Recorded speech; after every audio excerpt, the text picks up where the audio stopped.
Well, hello again, brothers and sisters in Christ. Pastor Mike here. Hopefully this midweek meditation finds you well as we are wrapping up this month of October.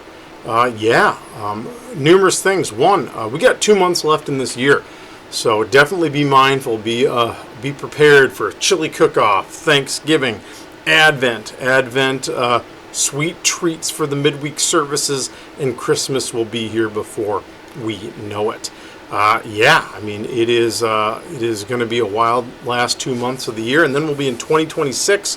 I'm not ready for that, but I digress. Well, a couple things to pay attention for. One, like I said, the chili cook-off. Please come on out to that. And then definitely All Saints is this Sunday, kind of at the last minute. If you're watching this, if you want a name remembered, so please turn that in. But to the text, brothers and sisters. Reformation. Reformation is always both easy and hard to preach on. It's hard because it's simple.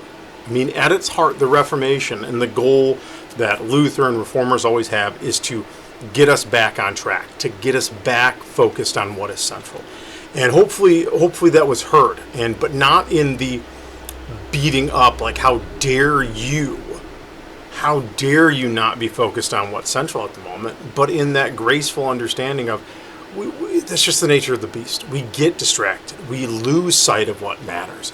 And we often need to pause as individuals, and Reformation as the church, universal, but even individual congregations, to raise the questions of, am I being focused what I really want to be focused on?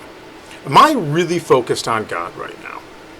Or am I really focused on other things? And that's not a bad question. By the grace of God, hopefully comes back, yes, I am focused. I am really where I need to be.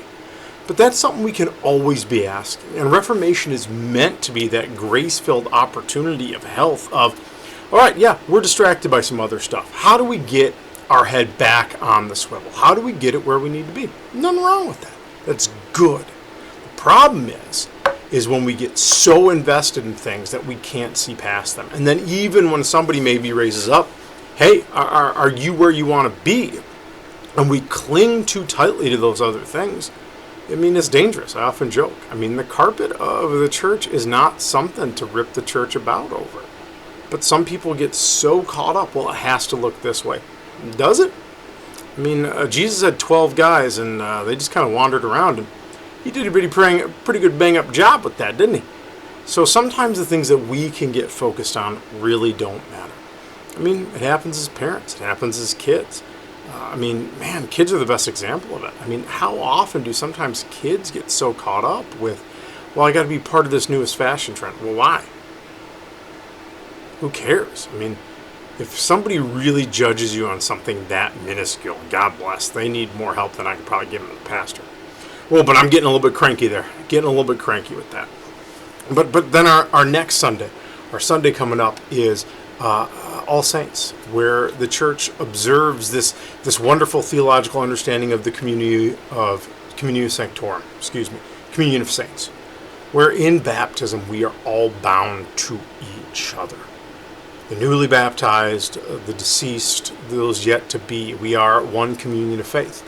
And that's important and that's powerful. I think we always need to be mindful of how connected we are to those that have gone before, those still to come after. I can be kind of cranky because I always need to be mindful of, in my time here as pastor, however many years it ends up being, I always have to be mindful, aware, and focused on what is yet to come.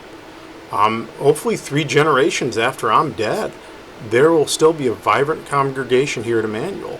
And hopefully I am a link in the chain that helps it be healthy. I have responsibility to the communion of saints. And that's important. That's powerful. That's necessary, brothers and sisters in Christ. And so I encourage folks to always be mindful of this interconnectedness we have, even across the globe. That's why we can support people in Tanzania and India and all these other places, because they're our brothers and sisters in Christ. We are bound together in baptism as one people. And that's powerful. That's important. That's necessary. And that's what the communion of saints does. Oftentimes we will focus on those that have gone before, because it's a balm for the soul to give thanks for their witness, and that is what we often do on this Sunday, and it's powerful. But also don't forget, Halloween is coming up. A brief note on Halloween after the text. I like Halloween. I enjoy Halloween. I often can see neighborhoods, and I'm guilty of it as well, where we get so busy that we don't connect with our neighbors and we don't think about that. But brothers and sisters, it is a powerful witness when neighbors can walk around, talk with each other, and we visit and we have a great time. I'm also a big fan of giving candy to anybody of any age. Hey, sometimes these kids grow up too fast. And by the grace of God, even at 15, if they want to get candy, be a kid for one more night, and they're not drinking or causing trouble, God bless, I'll give them a Snickers. But I'm starting to get into lectures. Blessings, brothers and sisters in Christ. Above all, hopefully this message finds you well. If you need me, let me know. I'll talk to you later. Bye now.